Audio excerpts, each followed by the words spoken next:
What are you doing? Peekaboo. Peekaboo. What's going on here? Peekaboo. Yeah? You want to go, buddy? Hello and welcome back to another Minecraft Evolution. Today we're going to jump straight into a new time-lapse because if you remember, I've got a bit of a big project going on and I've actually already finished it, which is why I'm sort of stopping here, because if I jumped you'd see it. Remember last episode we were on that island over there and we started toying with some island and we were going to transform it. Well, I've done it, and I recorded the whole thing. It took about 3 hours to do, which is absolutely nuts. So, don't worry, it's not going to be as long as last time. Just in time. Let's watch the time-lapse and answer a couple of questions from you guys on Twitter, and then we will continue with the project, and I'll explain it a little bit further, because I'm not convinced that you guys know what's going on. Okay, let's get on with it. Well, we're going to start off by terraforming the land, and while we're waiting, why not answer some of the questions? I got like over 100. The first one is from Gabriella, who says, is it hard to film with people like Taurtis because of the time difference? The answer is yes. And actually, this is like a really big deal because he's 8 hours behind me, and if both of us aren't sleeping at the correct time, it can be really hard to organize recording sessions or even just chat sometimes. And it usually ends up that one or other of us is sleeping at the complete wrong time, which is not good for our health. So yes, it does produce a big problem for us. It'd be much easier if we lived in the same place. Joella says, would you consider a series where fans send in work for you to look at, like their own homemade houses and what we can do to improve them? The answer is no. Just to put it simply, no, because my channel is not really about criticizing your work. My channel is more about trying to make yourself more critical of your own work. That might not seem like a big difference, but it is. I'm trying to get the viewers to really think about what looks good and what doesn't, and self-improve rather than you guys just trying to please me. So Joanna says, after the experience with Evo, which do you prefer, the older versions or the now version? This is a great question because it's a whole other can of worms. There's a certain charm to the older versions, but there's simply not enough content. I have to admit, I really like where Minecraft has gone now, like where it is now. It is way superior to what we're working with. It's got all of the amenities, it's got way more content, way more to do, way more automation and farms and redstone, and it is objectively better. Even if you don't agree with some of the combat changes and all that kind of stuff, it is a lot better than the older versions, even if it has lost some of that nostalgic charm. There it is in the distance, the tree. It doesn't have a name yet, unfortunately. I did see some pretty good ones, but I didn't really see anything that resonated. This is 100% meant to be an iconic landmark. Kind of like that the spawner is meant to be, well, it's very recognizable. Everyone knows what it is. This is the new landmark, and I'm not sure what to call it. The Tree of Terror is something that keeps cropping up. And I need to explain what the plan is. Look at this. Look at what I've made. So, this might not be clear. This is not like veins of the tree. It's not roots of the tree. These are meant to be hedges, like hedgerows in an English countryside. But I must admit, it didn't actually come out that well. They kind of just look like a big old mess. So, I might change that. I might remove them. I'm not entirely sure. I'm feeling that it will probably look a lot better when I add in all of the plants. So as you can see, I've added some melons over here, and I obviously don't know how melon farms work because all 3 of these stems have joined onto one single melon. And actually, I got these melons from Martin and Timmy, who saw me eating rotten flesh, and they said, oh, don't eat that. So they gave me melons, and I didn't eat them at all. I just took the seeds, and I've started my own melon farm. One of the big things you didn't see in the time-lapse, besides this beautiful tree, is down here. And I'll get to that in a minute, because I kind of want to do a little bit of work farming here, because I feel like once this is full of wheat, we will start to see this area come together. Now, this is supposed to look very quaint and pleasant. It doesn't really look like a tree of terror at all. And that's kind of intentional because it's actually underneath the tree that's not going to be that pleasant. But so, for the time being, we need to make sure that there is plenty of good-looking farms so that people are fooled by this. And I've been very clear to everyone on the server not to come to my base, because I don't really want them to know what's going on here. So don't tell them as well, because if you spoil it, then it's not going to be as good. Basically, I want to fool Taurtis. In particular, I'm going to target Taurtis. And this isn't so much as a prank, just as a full episode of fun and hilarity. It's not really a prank, because this is way beyond pranking. I'm going to leave a sign in his base, pretending to be the Watchers. And I mean, putting a portal there, you know, the Evo sign. And I'm going to really go the whole hog and make him think that the Watchers have singled him out for something. Who knows what? I'll come up with something at the time. And I'm going to give him instructions to go to the Grian Empire, and in particular go beyond the Grian Empire and find the big tree. He may not have realized that this was me. He will, I think, hopefully, think that this was the Watchers that made it for his trial. Little does he know, I will be waiting inside underneath the tree, which we'll get to in a minute, and we're going to make a little dungeon underneath there, and we're going to have rooms where he's going to be systematically challenged in different ways in Minecraft. So we'll come up with different ways of messing with him, and like it'll be like almost like Portal, you know, the game Portal. I'm not sure how many of you have seen that, but it will be incredibly funny to watch. And hopefully we will both get an episode of Evo out of it, whereas, you know, I'll be watching him and I'll be pulling all the strings, and he will be trying to escape and work out my rooms. It will be very, very interesting to see how his mind works in these situations, because they'll almost be like puzzles and challenges. Actually, let's just go down and have a quick look. Right, here we are. Here's the hole. This is just a temporary entrance. So I spent a long time carving out this big box, and this is probably only going to be room number 1. I've got some cobblestone and dirt and stuff, and yeah, I've been smelting some stone because I like my rooms to be clean, even though I didn't quite finish over there. And then I started room 2, and I didn't get very far. It takes absolutely hours and hours and diamonds, don't forget the diamonds on the pickaxes, to carve all of this stuff out. So it's actually a really lengthy task, and I did this off camera for the most part, because who really wants to see too much of a time-lapse of just me making these rooms? But what I thought we could do today is make the first room and start preparing it. And I'm only probably going to show you the very first room, because I do want the rest of it to be a surprise for the actual episode where we fool Taurtis into coming here, so that everyone can get an organic experience of the whole thing, except for the first room.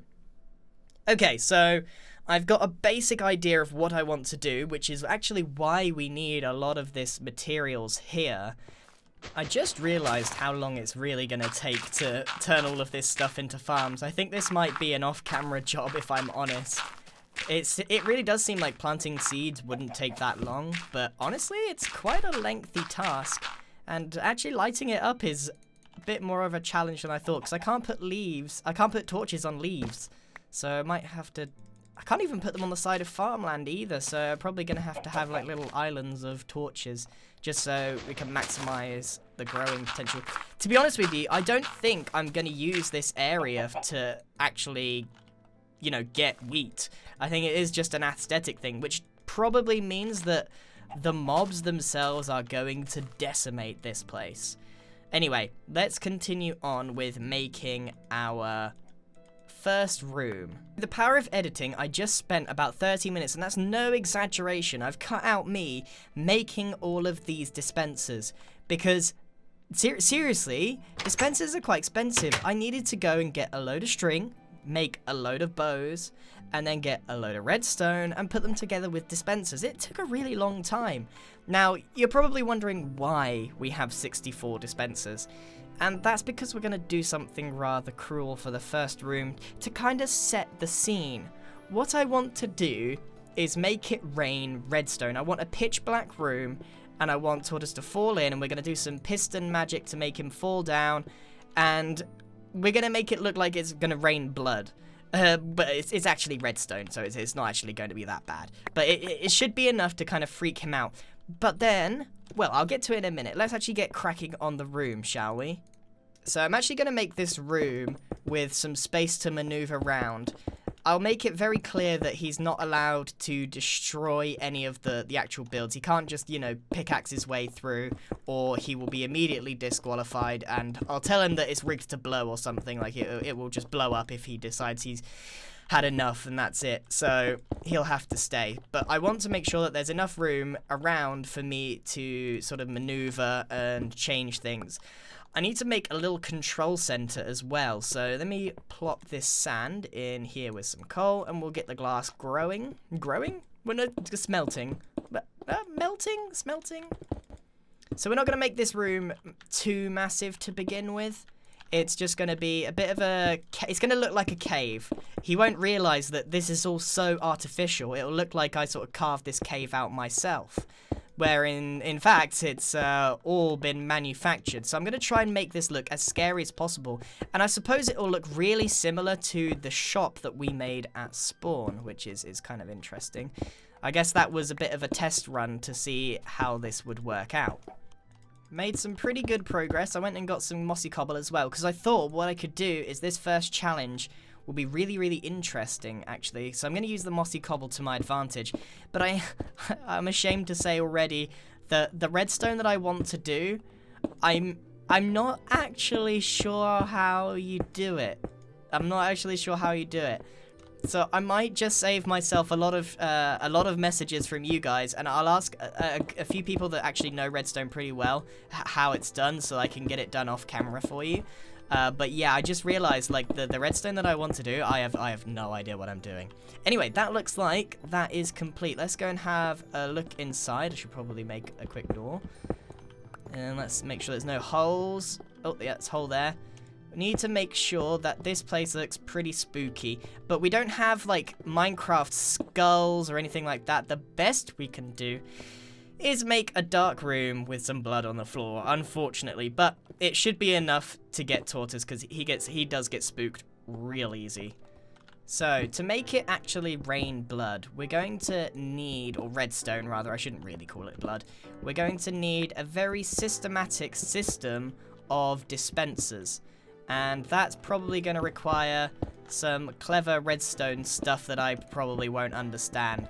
But if we get it right and we get it on a timer, we can make all of these dispensers, make it rain blood on Tortoise, and hopefully he will freak out and it will be hilarious to watch.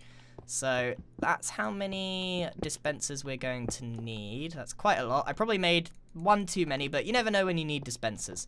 So 1, 2, 3, 4, 5. So we need to make sure that this is completely dark, so that he doesn't look up and just see something super suspicious. Oh, he even if he notices the dispensers, it shouldn't be too big of a deal. It will be pitch black in there. We'll actually remove all the torches in a second and see what that looks like. But we're gonna have to try and figure out this redstone. This is quite, this is quite compact. I don't know how easy it's going to be to, activate all of this at once. Whether it's just going to be a systematic, redstone wire all the way around. Does that work? I haven't actually messed with redstone in so long that I don't actually know any of the answers. So this is going to be a bit of an experiment, and there'll be lots of you thinking, oh, this is easy, but actually in beta, redstone works very, very differently. So all of the systems that you think might work probably don't. Let's just give this a shot, shall we? If I do this, that sounded like all of them went off. So if I put 16 in each, I think it is as simple as that. So let's have a look. Yep, they all drop one redstone, and that's absolutely perfect. I can make a very simple repeater clock that goes very fast, and it will activate all of these dispensers. In fact, if it's down the middle of 2 of them, will it just activate both of them? That would save me a lot of space and resources, actually. Yeah, perfect. So we don't even need to go too ham on this. We only need to put there and here. So if I test this, Yep, absolutely all of these go off at the same time. Now, I actually probably want to put a little bit of a delay in here so that they don't all just fall at once, that they're kind of intermittent. I think that is a pretty important thing about this, so let's do some magic. I just realized that we actually need a space for him to fall in right there. So actually these 4 are actually going to have to move. We're going to have to do something there, which isn't good. So let's while we're here, let's remove all of these lights and see what it looks like when it's absolutely pitch black. Okay, I've covered up everything, and that's how it looks with that. So maybe if I sort of make the roof a bit more jagged in how it's laid out. I've actually run out of stone, which is annoying. But if I make it look a bit more jagged, perhaps, it could help it. Because no doubt, when he falls, he's going to look up. But hopefully if he looks up, he won't see anything too suspicious. He might see the dispensers, but it's not a massive deal. He'll be pretty freaked out. So this is a pretty scary room altogether. Let's kit this out with a bit more spook then, shall we? And then we can actually start coming up with the challenge for this room. So let's get out of here.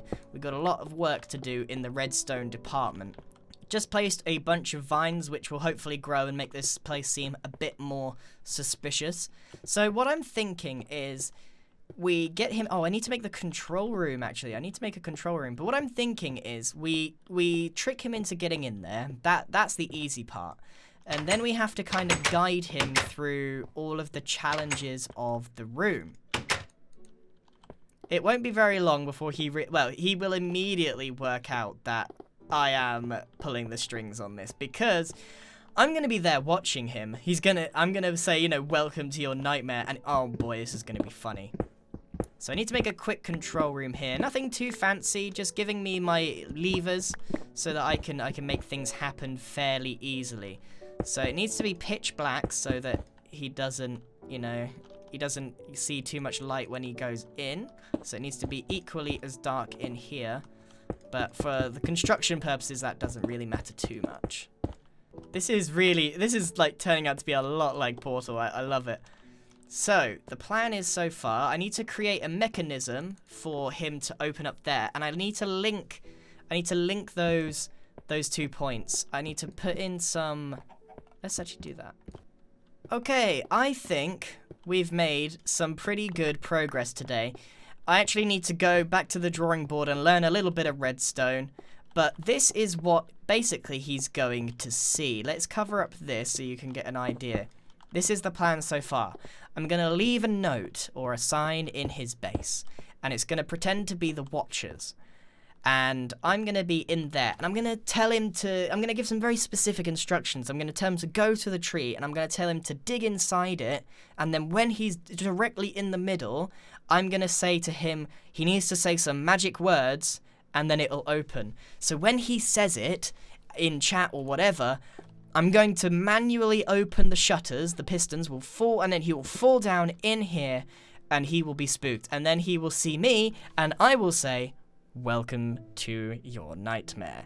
And we are going to mess with him a lot. However, I will point out that this is going to take me a long time to construct. It's not going to be just this room. There's going to be multiple rooms, probably 4 or 5, and he has to get through every single one. But that's going to take me so long to produce, and I'm going away for a while. So the next episode of Evolution may be a long way off. Maybe just, you know, a week or 2. I'm not entirely sure. So please be patient for the next one, because this is going to require a lot of setup, but boy, is it going to be worth it. So when he gets down here, he's gonna get down here, he's going to be really confused. We're going to make it... he's going to be like, so how do I get out? And we're going to leave a chest here. We're going to leave one chest. Maybe we should hide it a bit better. Maybe we should hide it a bit better than that. We can like put stuff maybe like over here, up here. So he really feels like this is a puzzle. Whoops. Really want him to feel like this is a puzzle. And we can give him just one torch and a couple of bones. There we go. So the idea is he gets that torch out and he's like, ugh. And then he's like, oh boy. So this is going to be rather spooky for him. So then... what can we do? How can we get him to make it look like he triggered blood? We could make it look like he did it himself. So what we could do is put a lever We could put like a lever and make it look like it's totally hidden, even though it's not. So we can put a lever there. So you probably, actually it's kind of obvious there. It's really obvious. Let's try and hide it a bit better. It's not actually that easy to hide something in here at all. So maybe we put it up there, perhaps. That's still kind of obvious. I think maybe behind. That will help. He might go straight for the lever, which would not be ideal. Who knows how Tortoise's mind works, but hopefully he'll go for the chest first.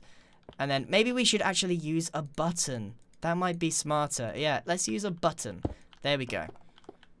That's not nearly as obvious, but hopefully he'll go for the chest first, and then he'll put that down and see the button. And then I can manually make it rain redstone. It'll all trickle down and up. Or, you know, I can taunt him as it goes. It'll be really complicated to do, and I'm sure lots of it will come off on the fly at the spur of the moment. So he could press that button, and I might, it won't actually be connected to anything, but I might type in, nothing appears to be happening, or something along those lines. And then I can, I can't spawn mobs at all. That's not easy to do, or even getting a mob in here won't be easy. But I don't know. I'll think of something. Really clever. But I don't want to give too much of it away today. I've only given away the basic plan, and you can kind of tell how this is going to go down, I hope, from what I'm describing to you. And I think everyone can agree this will be a lot of fun. So that is the end of today's episode. This is possibly the biggest thing I've ever done for entertainment purposes. This is going to be the funnest episode. It's like making an adventure map in Evolution just to mess with Tortoise and get a really funny episode out of it. So I'm really looking forward to it, and thank you very much for watching. On a side note, I did actually upload a video on Sea of Thieves, which is a game about being pirates. However, I was really upset to see that a lot of people unsubscribed, even though it was a really good video, and thousands of people left comments saying that it was great and they want more, and I'm really happy, but lots of people just saw that I wasn't uploading something Minecraft, immediately unsubbed, and I think that led to the video not doing very well at all in terms of viewership, so I'm worried that maybe a lot of you didn't actually see the video. So if you could go and take a look and search up my Sea of Thieves video, give it a watch and give it a chance, I think you'll really, really enjoy it. Anyway, self-promotion aside, thank you very much for watching, and goodbye!